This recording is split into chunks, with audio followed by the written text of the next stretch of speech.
Welcome to Makasutu Forest and the Mandina Lodges on a tributary of the River Gambia in West Africa. There are just 9 lodges at Mandina, including these 4 floating lodges.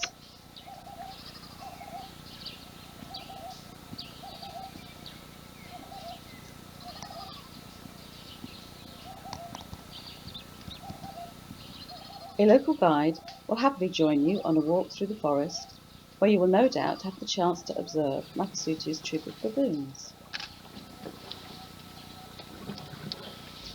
You can also explore the area by canoe, maybe visiting a local village or spotting a few of the 560 plus species of birds that the Gambia is so famous for.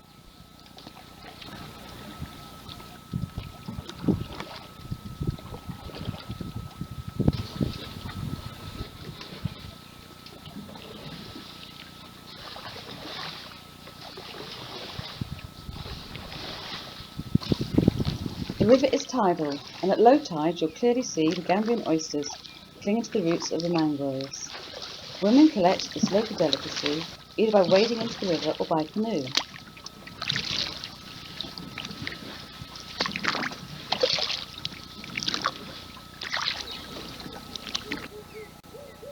Mandina Lodges is the perfect place to relax and unwind, and waking up here, watching and listening to the river and forest awake is a magical experience that I will never forget.